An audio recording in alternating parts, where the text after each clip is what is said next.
ভাইয়েরা, উজু না থাকলে উজু বানিয়ে ভালো পোশাক পরে। কোন পোশাক?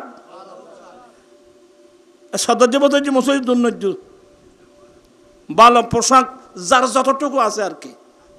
বোধ গরিব মানুষ ইতার থেকে দামি হওয়ার আছে না, কিন্তু দামি হওয়ার নইলেও অনেক গরিব মানুষ হইল ইয়ান পরিষ্কার হওয়ার দুই যাই পবিত্র হওয়ার লইয়ার আর কি। আপনি উজু বানিয়ে পরিষ্কার কাপড় নিয়ে সুন্দর কাপড় পরে মসজিদে চলে যাও। কোথায়? মসজিদে।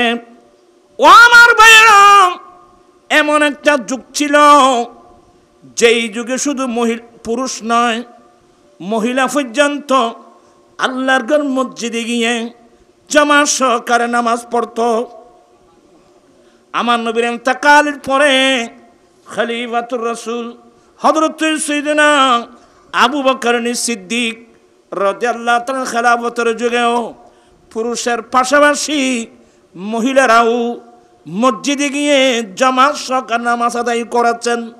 তবে বেশ কম হলো পুরুষের বালেগ পুরুষের কাতার সামনে, তারপর 7 বছরের ছেলে, 7, 8, 9 বছরের এই বয়সের ছেলেদের কাতার ছিল পিছনে, তাদের পিছনে থাকত মহিলাদের কাতার।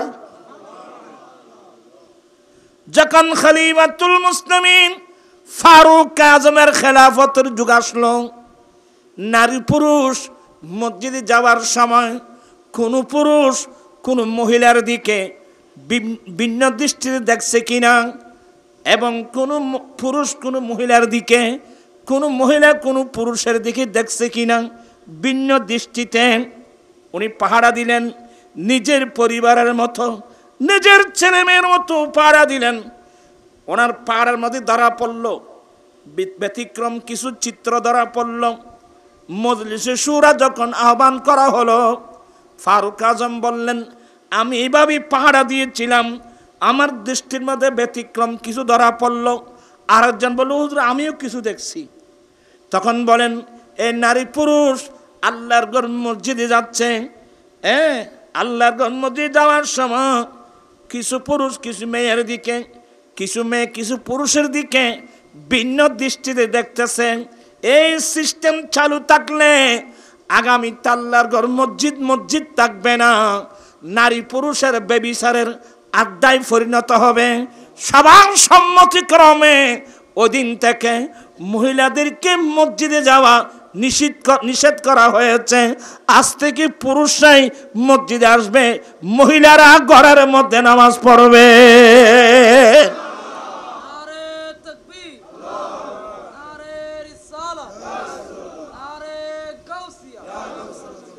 আমার ভাইরা, আমাদের হানফি মাযহাব মোতাবেক ফরজ নামাজ জামাত সহকারে পড়া সুন্নতে মুআক্কাদা।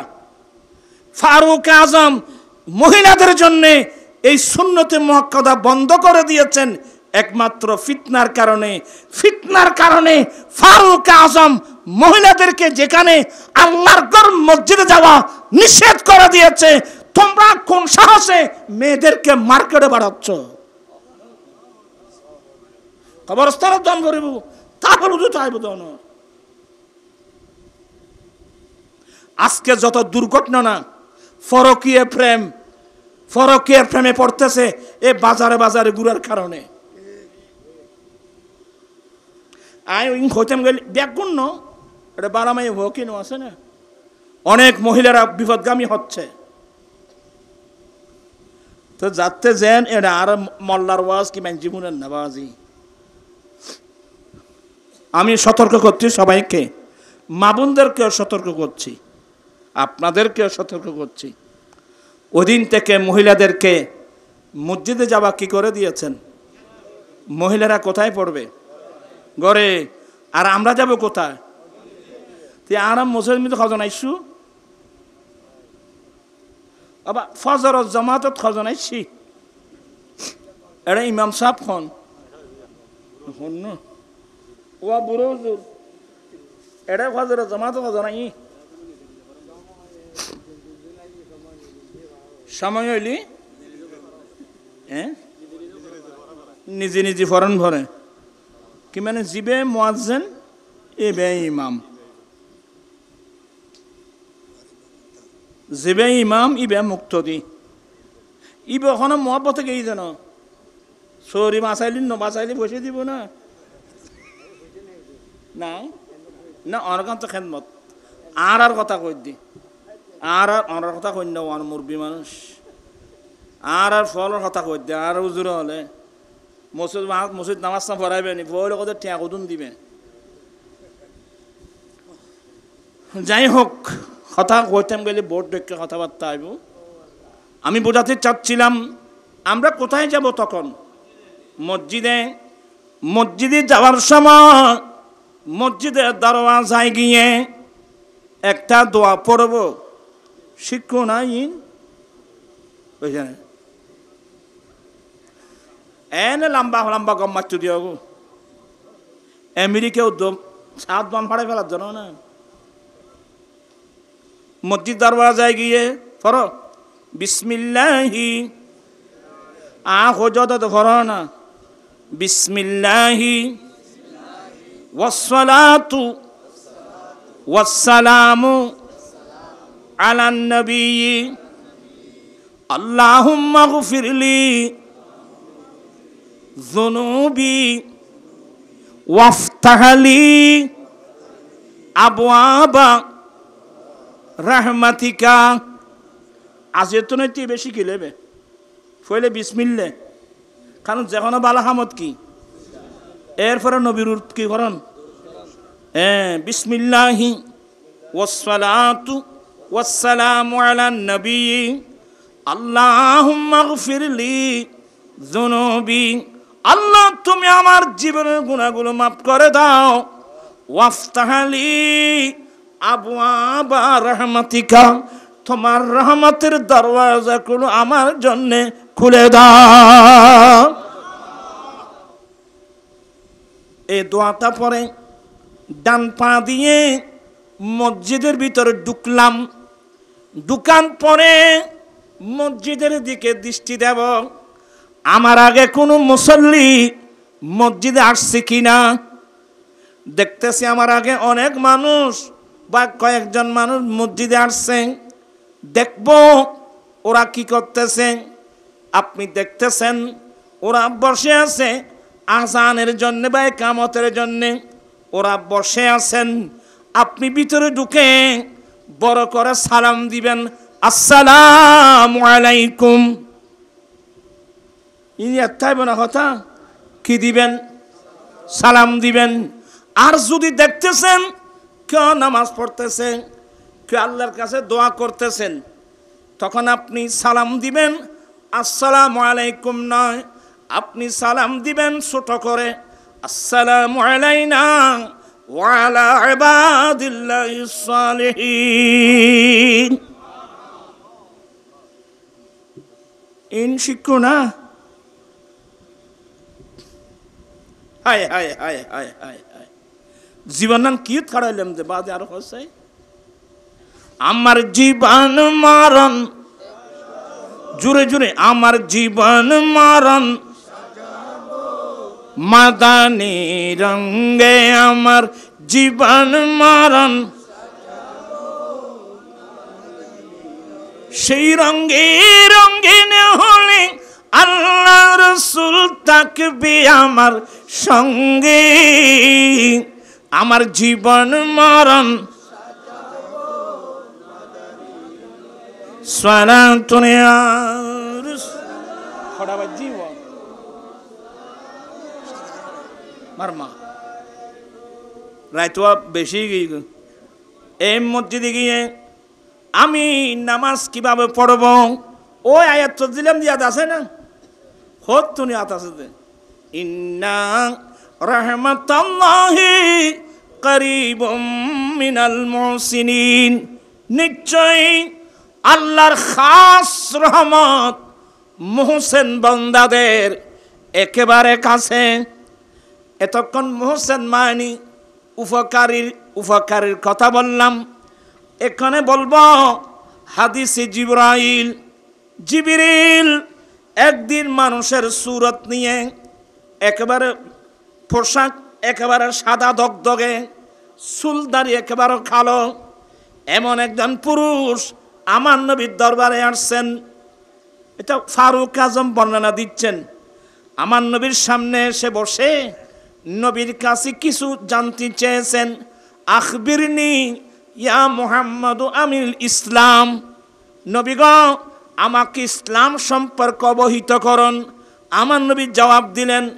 এরপরে জিজ্ঞাসা করলেন, আখবিরনি ইয়া মুহাম্মাদু আনিল ঈমান, হুজুর আমাকে ঈমান সম্পর্কে অবহিত করুন। আমার নবী উত্তর দিলেন, ওই হাদিসের ভিতর গেলে একটা প্রশ্ন আসবে, আখবিরনি ইয়া মুহাম্মাদু আনিল ইহসান। এহসান করলে সে মুহসিন হয়। ইয়া রাসূলুল্লাহ, ইয়া হাবিবাল্লাহ, এহসান কাকে বলে আমাকে একটু অবহিত করুন। ক্বালা, আমার নবী সেদিন এহসানের মানি বর্ণনা দিয়েছেন। ক্বালা আনতাবুদাল্লাহ কান্নাকা তারাহু। জিবরিল, উনি কিন্তু জিবরিল মানুষের সুরের দ্বারা আসছেন আর কি। আমার কাছে যে প্রশ্ন করছ, এহসান কিসের নাম? এহসান হলো যখন আল্লাহর ইবাদত করবা, আল্লাহর ইবাদত করার সময় এইভাবে ইবাদত করবা গোয়া কি তুমি আল্লাহকে দেখতেছ। কেন কঠিন আলোচনা থাকে, আমরা কষ্ট হবে কিন্তু। আমার নবী বলেন আল্লাহর ইবাদত কিভাবে করবা?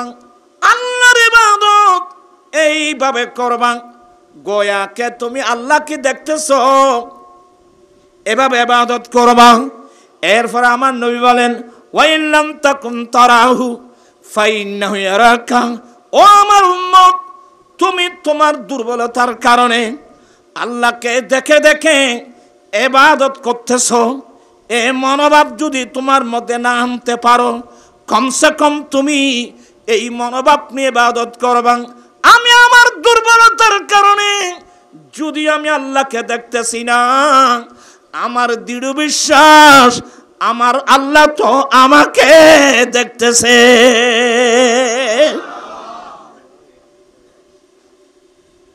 আমার আল্লাহ আমাকে দেখতেছে। যখন আমি যখন এভাবে নামাজ পড়ব, আমি আল্লাহকে দেখতেছি না ঠিকই, কিন্তু আমার আল্লাহ আমাকে দেখতেছে।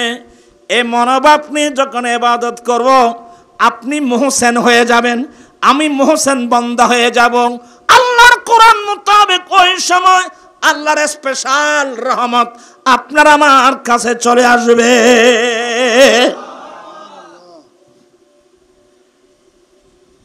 আমি বহুত কঠিন আলোচনা করি তোমার নবীদের দেখি। ইন্না রাহমাতাল্লাহি করিবুম মিনাল মুহসিনিন। আল্লাহর খাস রহমত মুহসিন বান্দাদের একেবারে কাছে। এখানে মুহসিন বান্দা মানি যারা আল্লাহকে দেখে দেখে ইবাদত করে। আর এটা যদি সম্ভব না হয়, আমি এভাবে পড়ব, আল্লাহ আমি আমার গুনার কারণে, দুর্বলতার কারণে আমি তোমাকে দেখে দেখে ইবাদত করতে পারছি না। আল্লাহ আমার দৃঢ় বিশ্বাস, আল্লাহ আমার বিশ্বাস হলো তুমি তো আমাকে দেখতেছ। আল্লাহ তুমি আমাকে দেখতেছ। এই মনোভাব নিয়ে যদি ইবাদত করতে পারি, আল্লাহর স্পেশাল রহমত আপনার আমার কাছে চলে আসবে। ওরার কষ্ট রায় দের বা দিন আসলে ইনলি ক্লাসর জিনিস। এখন ওরার এটা মাড়ো মিদি ফান্না পড়েছ, বহুত মাথার রাখি কিছু কথাবার্তা কম পড়ে। আল্লাহ আরোগ্য আদি শুনো, হযরত আবু বকর হানজালা তো আজকাল মুনাফিক হয়ে গেছে। কি নাফাকাল হানজালা? আবু বকর হানজালা তো আজকাল মুনাফিক হয়ে গেছে। হ্যাঁ হানজালা কি বলছো?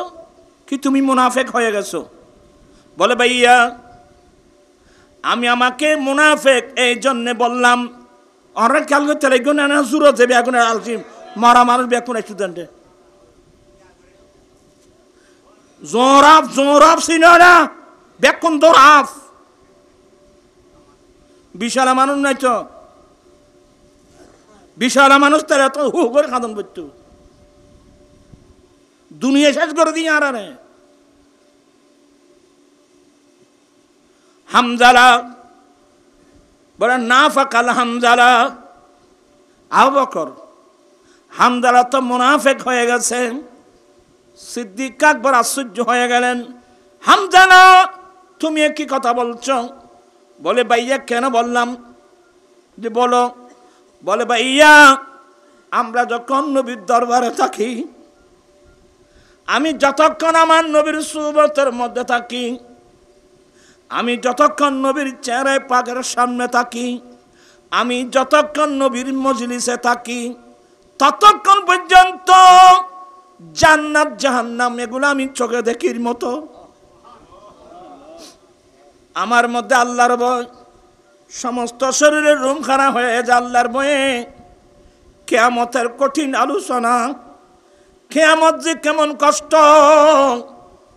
আমরা যখন নবীর দরবারে থাকি নবীর মজলিসে থাকি দুনিয়ার কোনো খবর থাকে না আমাদের কাছে আল্লাহ রাসূলের খবর জান্নাতের খবর জাহান্নামের ভয়ে আমরা তরতর করে কাঁদি কাঁপি দুনিয়ার কোনো খবর থাকে না আর যখনই আমি নবীর দরবার ফেলে যখন বাড়ির দিকে যাই তখন ছেলে মেয়েদের দিকে খেয়াল ব্যবসা বাণিজ্যের দিকে খেয়াল দুনিয়াবি খেয়াল এসে নবীর দরবারে থাকতে আল্লাহর যে প্রেম ভয় আমার অন্তরের মধ্যে থাকতো নবীর দরবার ফেলে যখন বাড়িতে যাই তখন আস্তে আস্তে দুনিয়ার খেয়াল আমাদের মধ্যে এসে যাই তো নবীর দরবারে গেলে এক অবস্থা এখানে আসলে আর এক অবস্থা এই জন্যে বললাম হামজালা মুনাফিক হয়ে গেছে সিদ্দিক আকবর চোখের পানি ছেড়ে দিলেন ভাইয়া আমার অবস্থাও তো তাই চল আমরা নবীর দরবারে যাই দুনো বন্ধু মিলে চোখের পানি ফেলে ফেলে নবীর দরবারে গেলেন সালাম দিলেন আমার নবী উত্তর দিয়ে জিজ্ঞাসা করলেন হামজালা কেমন আছো বলি ইয়া রাসূলুল্লাহ হামজালা তো মুনাফিক হয়ে গেছে কি ইয়া রাসূল হামজালা মুনাফিক হয়ে গেছে বলে কেমন তখন হামজালা চোখের পানি ছেড়ে দিয়ে বলেন ইয়া রাসূলুল্লাহ আমি যতক্ষণ আপনার দরবারে থাকি দুনিয়ার কোনো খবর থাকে না জান্নাত জাহান্নাম আমার সামনে থাকে দুনিয়ার কোনো খবর থাকে না ইয়া রাসূলুল্লাহ আপনার ওইখান থেকে ফিরে যখন বাড়িতে আসি আস্তে আস্তে ছেলের সন্তানের সাথে কথা বলি ব্যবসা বাণিজ্যের কথা বলি তখন ওই অবস্থা থাকে না চলে যায় এই জন্যে বললাম হামজালা মুনাফিক হয়ে গেছে আমাদের নবী হামজালা এই জিনিসটা তুমি বুঝতে পেরেছো তোমার ভিতর ঈমান আছে এই জন্য জিনিসটা তুমি বুঝতে পেরেছো তবে কথাটা মনে রাখিও আমি নবীর সামনে থেকে আমার দরবারে এসে তোমার অন্তরের যে মনোভাব তোমার অন্তরে যে আল্লাহর ভয় আসে তুমি বাড়িতে আসার পরেও এই অবস্থায় যদি ঠিক রাখতে পারো লাসাফাহাল মালায়েকা আল্লাহর নূর জগতের ফেরেশতারা রাস্তায় গিয়ে তোমার সাথে মুসাফা করবে আল্লাহর নূর জগতের ফেরেশতারা তোমার বাড়িতে এসে তোমার সাথে মুসাফা করবে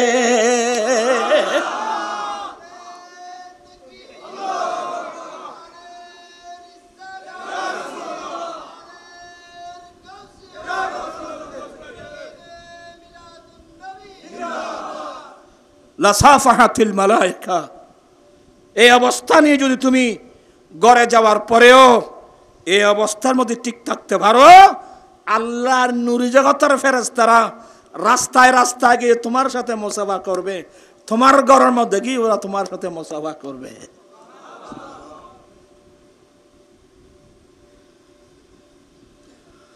আজ এ কথা বেশি হবে নাই নহইম গড়ি গড়ি তা বেশি হয়ে ফেলায়।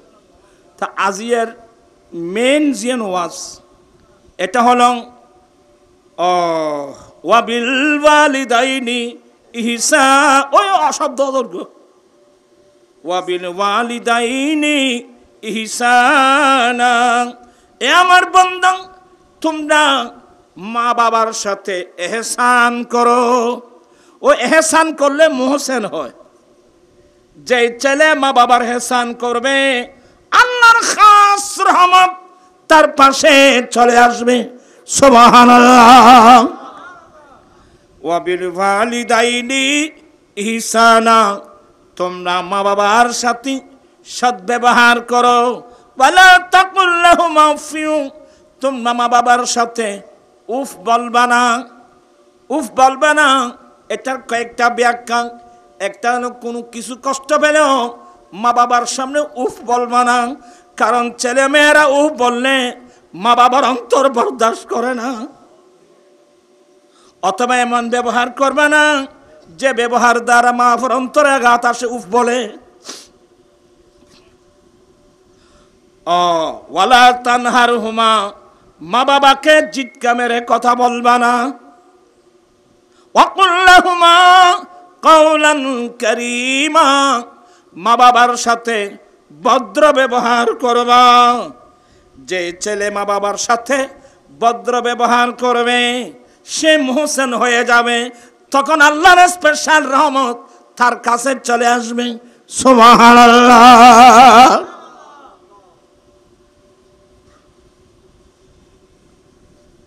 এগারো হাদিস আমার নোট আছে। একজন হযরতে আনাস বলেন, নবী গো, বড় আশা ছিল মায়ের খেদমত করব। মা তো আমাকে ফেলে আগে আগে কবরস্থানে চলে গেছে। ইয়া রাসূলুল্লাহ, আমার বড় আশা ছিল মায়ের খেদমত করব। মা তো আমাকে ফেলে কবরস্থানে চলে গেছে, এখন আমি কিছু করতে পারবো? আমার নবী বলেন, হ্যাঁ পারবে তো। ইয়া রাসূলুল্লাহ, আমি মায়ের খেদমত কি করব, বাবার খেদমত কি করব? ওরা তো কবরস্থানে। আমার নবী বলেন, তুমি মদিনার জমিনে তোমার মায়ের পক্ষ থেকে একটা কূপ খনন করে দাও। তুই তোমার মার পক্ষ কুয়ো করে দাও, কুয়ো। কারণ আরবস্থানে তো পুকুর নাই, আরবস্থানে কুফ। তুমি তোমার মায়ের পক্ষ থেকে একটা কূপ খনন, ইনুনো কম করে মায়ের পক্ষ থেকে একটা কূপ খনন করে দাও। হযরত আনাস রাদিয়াল্লাহু তাআলা আনহু জায়গা কিনে একটা কূপ খনন করে দিল। আবার নবীর কাছে আসছেন, ইয়া রাসূলুল্লাহ, আমি কূপ খনন করে দিয়েছি। আমার নবী বলেন, যাও ওই কূপের পাড়ে যাও। কূপের পাড়ে গিয়ে আল্লাহর কাছে ফরিয়াদ করো, আল্লাহ, আমার মা উম্মে সুলাইমের পক্ষ থেকে আমি এই কূপখানা খনন করে দিলাম। যতগুলো মানুষ এই কূপের পানি দিয়ে উযু বানাবে, গোসল করবে, পশু পাখি এই কূপের পানি পান করে পিপাসা নিবারণ করবে, আল্লাহ এগুলোর সওয়াব আমার আম্মা উম্মে সুলাইমের রূহের মধ্যে পৌঁছিয়ে দাও। হযরতে মুআয রাদিয়াল্লাহু তাআলা আনহু দেখলাম এভাবে প্রায় 10-11টা হাদিস। আমার রাসূল বলছেন, তুমি তোমার বাবার পক্ষ থেকে, তুমি তোমার মায়ের পক্ষ থেকে একটা কি খনন করে দাও, কূপ খনন করে দাও। কুয়ো করে দিতে কইদের। এখানে গিয়ে আমি থমকে গেলাম, কারণ আমাদের দেশে পানির কোনো আল্লাহ রহমতে কোনো অভাব নেই। ওয়াজিম বুঝতে, হাদিস বুঝতেও সমস্যা আছে। আমাদের দেশে তো আল্লাহ রহমতে পানির কোনো অভাব আছে? এখানে টিউবওয়েল, ঝর্ণার পানি, টিউবওয়েলের পানি, পুকুরের পানি, নদীর পানি, খালের পানি, আল্লাহ রহমতে তো আমাদের দেশে পানির কোনো অভাব নেই। তো এখন নবী তো খুব খনন কথা বলছেন। এই হাদিসের আলোকে আমি কি কাজ করব? আমি আপনাদেরকে কয়েকটা জিনিস বলবো। আল্লাহর রহমতে পানির কোনো কি নেই, অভাব নেই। আমি এখন কি করব? আল্লাহ আমাকে তৌফিক দিয়েছেন, মসজিদের পাশে পুকুর আছে। মসজিদের পাশে কি আছে? পুকুর আছে, কিন্তু পুকুরের ভালো একটা ঘাট নাই। পুকুরের একটা ওঠানামা করার ঘাট নাই। আমি এ হাদিসের আলোকে আপনাকে পরামর্শ দেব, আপনার যদি তৌফিক থাকে, আপনি আপনার মা বাবার পক্ষ থেকে আমি একটা মসজিদের ভালো একটা ঘাট করে দেব, যাতে মুসল্লিরা আরামসে নেমে উযু বানাতে পারে, গোসল করতে পারে। আল্লাহ যতগুলো মানুষ, যতগুলো মুসল্লি এই ঘাট দিয়ে পুকুরে নেমে গোসল করবে, উযু বানাবে, ছেড়ে গোসল করবে, উযু বানাবে, আল্লাহ এগুলোর সওয়াব আমার মা বাবার রূহের মধ্যে পৌঁছিয়ে দাও। ইবের হয় যাওয়া এক গুলি দুশিয়ের হয়েছে না মাথা গুলি খাব, কিন্তু শিয়ার খাব দুও খানা, গুলি খাব, শিকার খাব। ইসালা সব হবে, পাশাপাশি সমাজের একটা অভাব দূরীভূত হবে। কথা বুঝতে পারেন না বা? আপনাদের যাদের তৌফিক আছে, আমার মা বাবা মারা গেল, আল্লাহ আমাকে তৌফিক দিয়েছেন, আমি কি করব? আপনি একটা কাজ করবেন। আমার সমাজে অনেক গরিব মানুষ আছে, আমার সমাজের মধ্যে অনেক গরিব মানুষ আছে। আমি এই বছর আমার মা বাবার ইসার সবের উদ্দেশ্যে আমি একটা রিক্সা হয় না কিনি রে, অটো আমি একটা অটো রিক্সা দান করব। আমার পাড়ার এলাকার অনেক গরিব মানুষ আছে, আমি আমার মা বাবার পক্ষ থেকে ইসালে সবের উদ্দেশ্যে একটা অটো রিক্সা দান করব। ভাইয়া আমি তোমাকে এটা আমার মা বাবার পক্ষ থেকে দান করলাম, এটা চালিয়ে তুমি তোমার পরিবার চালাবা। আল্লাহ এগুলোর সওয়াব আমার মা বাবার রূহের মধ্যে পৌঁছিয়ে দাও। বাজে কথা বুঝে পারি না ওনারা।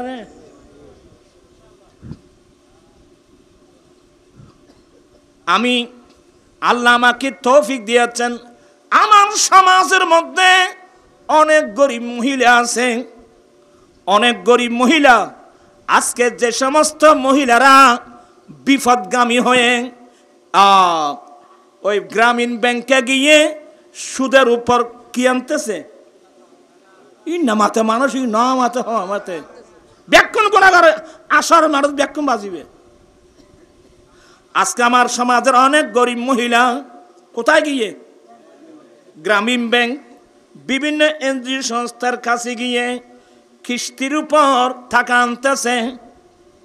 যে কিস্তি পরিশোধ করতে না পারে, কত মহিলা নিজের সতীত্ব হারিয়েছে, কত মহিলার স্বামী হারিয়েছে, কত মহিলারা আত্মহত্যা করতে হয়েছে।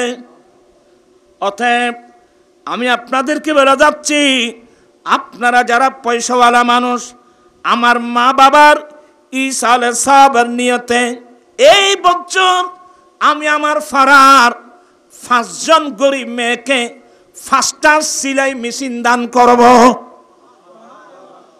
বাজে কথা বুঝে জানেন না? আয় বছর আর মা বাবার পক্ষতন 500 সেলাই মেশিন। 500 সেলাই মেশিনের দাম কত? 10,000 টাকা ধরো না, হ্যাঁ 50,000। 50,000 না হলেও আমি 5টা না হলেও কমসে কম 2টা সেলাই মেশিন দান করব। অমুক অমুক মহিলা, আমি তোমাকে আমার মা পক্ষ থেকে এই সেলাই মেশিনটা দান করছি। তুমি ঘরে বসে বসে কাপড় সেলাই করা শিখবা। কাপড় সেলাই শিখতে পারলে তোমাকে গ্রামীণ ব্যাংকে গিয়ে সুদের উপর টাকা আনার প্রয়োজন নাই। ফারা ছোট ছোট ছেলে মেয়েদের কাপড় সিলাই তুমি তোমার সংসার চালাতে পারবে। আই কথা ওনারা বুঝতে পারেন না রে। এই দ্বারা লাভ কি হইব? দেখবে যে মাইফল আস্তে আস্তে ওই গ্রামীণ ব্যাংকে গিয়ে সুদের উপর টাকা আনা, বিভিন্ন এনজিও সংস্থার কাছে গিয়ে টাকা এনে নিজে ধ্বংস করা, ধ্বংস থেকে নিজে বাঁচবে। এবং আপনি বলবেন আল্লাহ এরা সেলাই মেশিন চালিয়ে ছেলে মেয়েদের কাপড় চোপড় সিলাই যে সংসার চালাচ্ছে, আল্লাহ এগুলোর সওয়াব আমার মা বাবার রুহের মধ্যে পৌঁছিয়ে দাও। আই আর কথা বুঝে থাকছি না, আজি আর কইতে না বেশি বাইফুত এটা কিন্ন ওয়াজ উনিবে কম, আমল গরিবে বেশি। আর এখন ওয়াজ উনি আমল নগরী। এই ওয়াজটা যদি আপনি বুঝে আসেন, আমার ভাই আজকে একটা মিলাদ মা চাচাই বেওয়া ফাইন্নে মাদার কাছু করো তো বাইফুত আসসালামু আলাইকুম। এই গরমের বুতুর তুই কিচ্ছা নাই কেউ দেওয়া মাথার কাম ফাতালত ধরে, তুই এই গরম তো কি দে সদা বাইফুত এদিন আর ভয় যে মাম খাবাই ইবে খাইলি তুইও গরুতি সদি খেয়ে নেই দেওয়া সদা আর ভয় মানদারা যে আম খাবাই দে আয় কে সিটাং সরত যাইতার নে এতলে গরত দৌড়ে তোকে কি রুজি গাছ রুজি কি রুজে লাগিও তো হয় দেওয়া গাছ রুজ দিয়ে রেখা দিবি কি গাছ। এবার রোজে ফাইন্যা মদর কিন্তু খাইতে বই রিলে ইন্না মাথা কা রোজে কি ফাইন্যা মদর খাইতে বই রিলে মানদারাজি আমতো না, নিজের দেশের আম অত গালত আসতো না। এখন আর অবস্থা বরাবর লই গিয়ে দে ভাইভূত গরিব জীবী একদিন আল্লাহর নাফরমানি যাইতাম বৈরদি ব্যস্ত ভাবিয়া করিও কাজ করিয়া ভাবিও না। ব্যস্ত যেতে চাইলে আল্লাহ আল্লাহ রসুলের কথা মোতাবেক চলতে হবে। আমার কথা বুঝে পারেন না ওনারা, ব্যাগুন জ্ঞানী মানুষ এত আনলাম বাওয়াজ দিকে দিবে। আল্লাহ সবাইকে গুলো বুঝার তৌফিক দান করুক। আমার ভাইয়েরা, উজু না থাকলে সাথে সাথে ভালো করে উজু বানিয়ে ভালো করে উজু বানিয়ে সুন্দর পোশাক পরে, কোন পোশাক?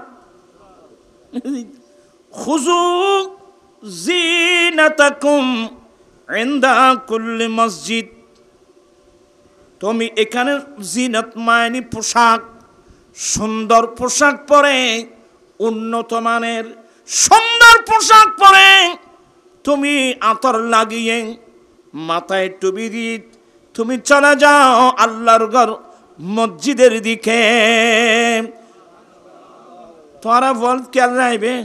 উন্নত মানের সাজসজ্জা তোমার তো সাজ আছে, তালের বাড়ি যাবেন নাই, বিয়ের বাড়ি যাবেন নাই, বন্ধুর লাই ঘুরিবেন নাই, তোর বানাইল খনে তোর সুন্দর দেখর কারে যুগের মাইয়ে ফলে সাইজ দুজে নিজের জামারি দেখাইবেন নাই। ইন্না মাতে মানুষ এখানে যুগত মাইয়ে ফলে সাইজ দুজে নিজের জামারি দেখাইবেন নাই। বর্তমান যুগত অধিকাংশ মাইয়ে ফলে সাজেছে নিজের জামারি দেখাইবেন নাই, না বেগানা পুরুষের দেখাইবেন নাই। আই ওয়াজিং করলে তোমার আরো লড়ে দিন দূর হইবে।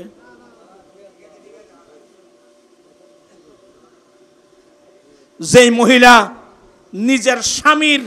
নিজের স্বামীর মন জয় করার জন্য যেই মহিলা যত সাজতে পারবে তত বেশি সওয়াব হবে।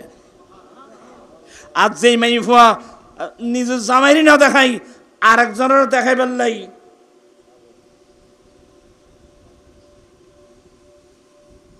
করলে হইতাম মাইয়া তো হাত আছে বয়ফ্রেন্ড হয় যে না ইন্না মাতে কা ইতরা ইংলিশ হয় বাংলা না হয়তো বয়ফ্রেন্ড। আল্লাহ সবাইকে মাফ করুক। আমি মেয়েদেরকে সতর্ক করতেছি। আল্লাহ বলেন ওয়াকারনা ফি বুয়ুতিকুন্না ওয়ালা তাবাররাজানা তাবাররুজাল জাহিলিয়াতিল উলা। এ আমার নবীর স্ত্রীরা, তোমরা তোমাদের ঘরের মধ্যে অবস্থান করো। এ আমার নবীর স্ত্রীরা, তোমরা তোমাদের ঘরের মধ্যে অবস্থান করো। প্রথম জাহালত যুগের মহিলাদের মতো সেজে গুছে নিজের সৌন্দর্য অন্যকে দেখাবার জন্যে তোমরা ঘর থেকে বের হবা না। বাবা, নবীর বিবিয়াল আর মানো তো নবীর বিবিদের বিষয়ে যদি আল্লাহ এত বড় আয়াত নাযিল করে, আর বর্তমান যুগের মাইফার কি অবস্থা বুঝে? মাইফা তো ঘরে তুগ্য নেই ইল্লা মাশাআল্লাহ। অধিকাংশ মহিলা এখন সবাই মার্কেট মুখী, খেসা বাজার পর্যন্ত মাই ভালো করে দেয়। এটা খারো ওয়াজ করবে, আর খারো ওয়াজ করতে আর আইতো না, বুঝলাম।